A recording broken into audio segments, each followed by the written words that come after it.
I got into screen printing and making posters after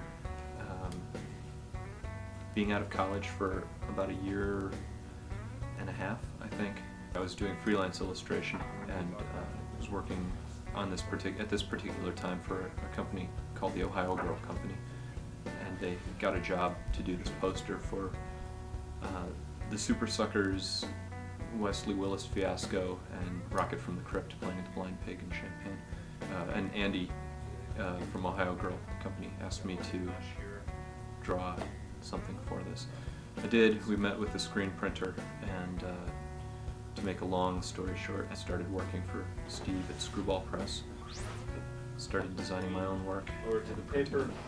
And opened my own shop. And we have a very sticky print lounge chair.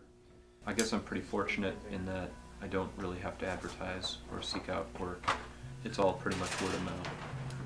So it's, the posters hopefully speak for themselves. And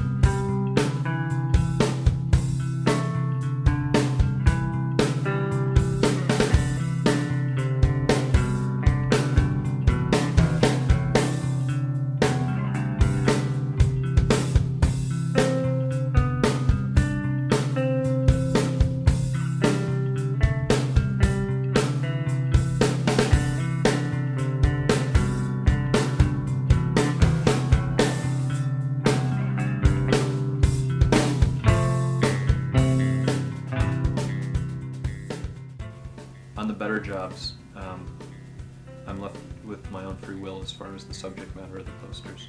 I feel like part of the process of making the work for me is letting them develop while they're in process. When I set out to make a poster, I usually don't know what it's going to look like when it's finished.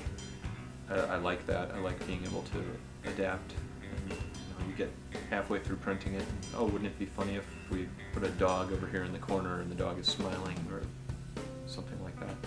Leaving that to chance, I think, usually is very rewarding. See, I'm fortunate to be able to work for bands generally that I'm very familiar with, so I know kind of what aesthetic the band works within, the mood of their music, and have a good idea of what kind of end product would be appropriate for them.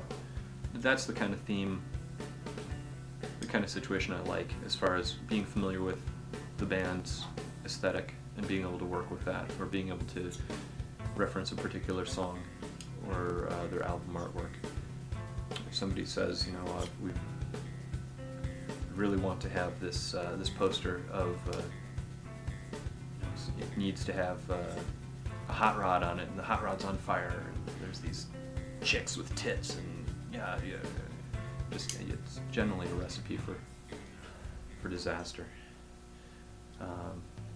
Because I definitely have better taste than everybody else.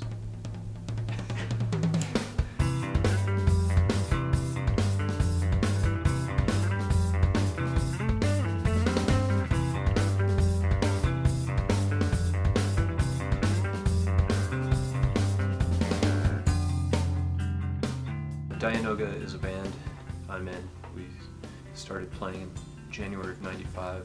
There are 3 people in the band: myself, Jason Harvey, and Kip McCabe. Kip plays the drums, Jason plays the bass guitar, and I also play the bass guitar. It's mostly instrumental music.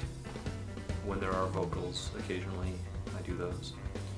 It's generally upbeat, loud, happier music.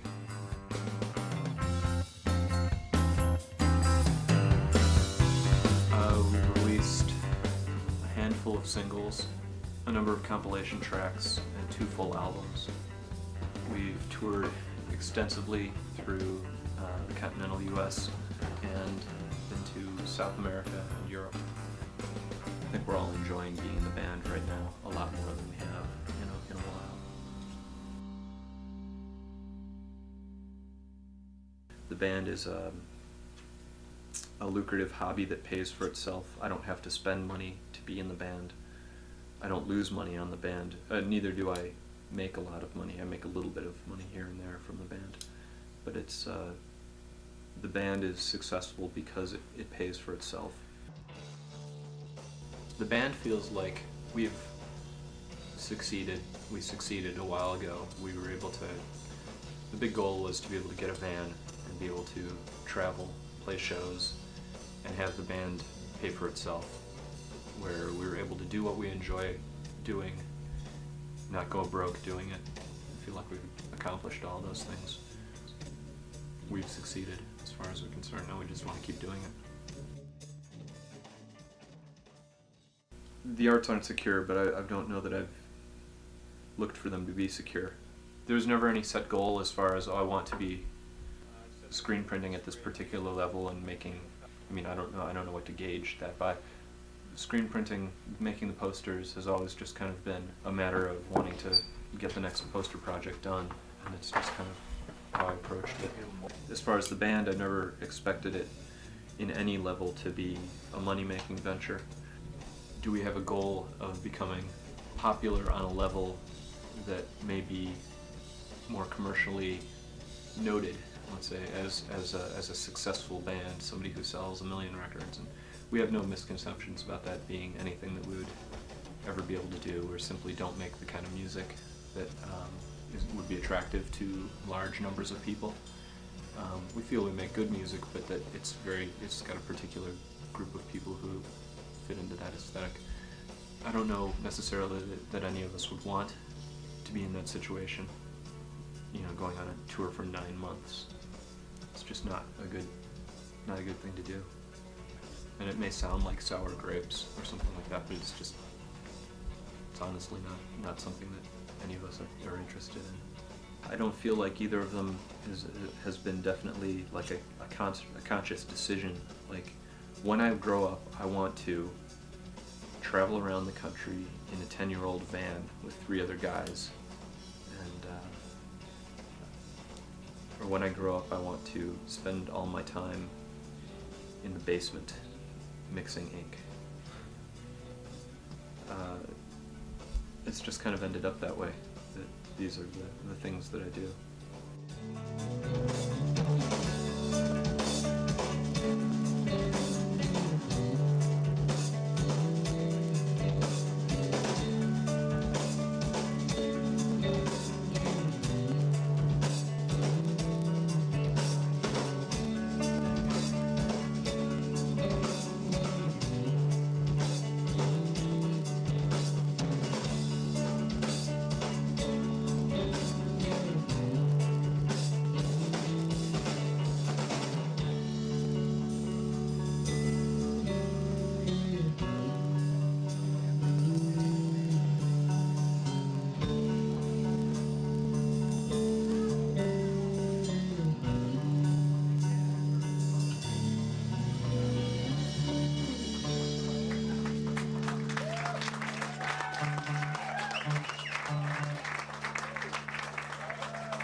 Thank you very much.